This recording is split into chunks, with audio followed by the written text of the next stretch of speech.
Um, as I was kind of preparing for this session, one of the things that was really at the forefront of my mind is the fact that in the news and the press this week, culture is really a hot topic at the moment. The Met Police has just been found to be institutionally racist, sexist, and homophobic. So what I thought I would do is kind of just share my reactions to that against the culture context and what I think we can do, all of us, to create and sustain a positive working culture for the good of all of our stakeholders. And I think what really resonated with me this week, and each morning there's something new coming out, was the recent example of that toxic culture is that the toxic behaviours have been allowed to pervade across that organisation. And I think that's the first thing that really kind of resonated with me. It's the pervasiveness of that toxic behaviour. And then secondly, it was the fact that it's allowed to go unchecked for years, even though there's, the systems that Richard talked about when he was introducing, that there was the systems in place to help manage that and prevent it. But actually the systems themselves were working against the culture of the organisation, or the desired culture of the organisation. And I think that the third element within this that really resonated with me was the fact that these challenges, these issues have been brought up within their environment multiple times. So we think back 20 odd years when there was the terrible situation with Stephen Lawrence. It seems to be, history is repeating itself. So for me, it was almost like, is there willful ignorance here? As in, there's nothing to see here. We like the status quo, so this serves me well. So let's just kind of go on as is. And I think really the bit that really kind of annoys me is it's the tolerance of those toxic behaviours, I think, that really resulted in the most series of outcomes for a major organisation, which was the murder of a member of the public. Thankfully, in our organisations and professional services, that's not likely to be any outcome. Nothing ever, hopefully, that severe. But I think the findings of the Met Police is really reflective of our societal challenges, and I think all of our organisations that we work in are a microcosm of society.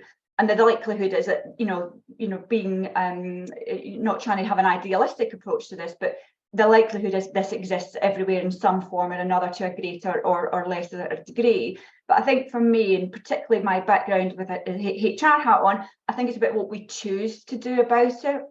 And it really emphasised to me the role that we all play in setting and creating the right culture for the good of our business, our clients, our people, and our broader stakeholders. So I think my first challenge to everybody listening in today is just to really ask yourself the question, how often have you witnessed toxic or poor behaviour and walked away thinking that's someone else's job to fix, or it was in the too difficult box because it was politically sensitive, or there's a bit of a there, but for the grace of God go I. If I challenge this, then they might challenge me in something else further down the line. And I know culture is a huge topic, but I thought we'd try and bring it back to some practical realities, as Richard Richard knows I'm a bit of a practical, pragmatic implementer of stuff. So I thought I'd break it down into kind of three things to share with you today. So at a strategic level, I think as leaders on the boards, as leaders responsible for running the business day to day, I think the question we're going to be asking ourselves is, what do we want our clients, our people, our competitors, and our regulators to be saying about our culture? So, when your clients are recommending you, why are they doing that? What is that good stuff that they're talking about? How that is the essence of your culture. The same for your people when they're encouraging their friends or past colleagues, etc., to come and join you. What is it your competitors are saying because they've yet lost out again to a piece of work because you've got the edge over them? And your regulators, actually, you're really not involved with them because you're doing everything right, so they don't have to be. So I think that's the bit at the top level that we need to be thinking about. Then operationally, there's four things I've kind of thought. I'm trying to bucket this up. So I think operationally, once you've had that strategic conversation, how do we define that? And then how do we publish that? So I think for me, it's about making sure there's all levels of the organisation are involved in that conversation and involved in that publication of it, whether it be social media, telling the stories, bringing it to life so people really understand what it is. But I think the caution there is just to make sure it's not about really what the leaders think. It's about everyone, because it has to be the real lived experience, not the golden piece over here that we aspire to, but actually day to day we're not living it and breathing it. Which brings me on to my second point under the operational pieces. We have to live by it.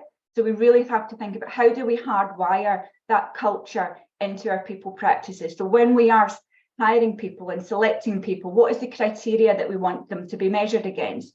When we onboard them, how do we reinforce that culture? How do we share with them what good looks like? How do we then re-emphasize that through the performance measures that we assess them against, and then how we reward and we recognize them, so that people understand in your culture there's a consequence of their actions, positively and negatively. And then the third element under the operational bit is like, call it out. So we all have a responsibility when we see something happening and we don't like it and we don't think it's right, call out that poor behaviour. Don't be complicit and walk away, and don't allow other leaders to undermine the good stuff that you're all doing. And then conversely, actually really celebrate when you're seeing it done well, and really kind of shining the light on it, and not hide your light under a bushel. I've worked in too many law firms and accounting firms that happens. Now, the last couple of things, Richard, I know you're waving at me, be creative. There was an NED example at the BBC that I had the pleasure of working with them last year. They've got some internal NEDs that they've put onto their boards to get that diversity of thoughts. Then my third and final point, Richard, is what it requires from everybody is bravery, because it's difficult. It is difficult to call out poor behaviours. Give it the energy that it deserves, because it requires your attention every day, and find your tolerance levels, and then say zero tolerance.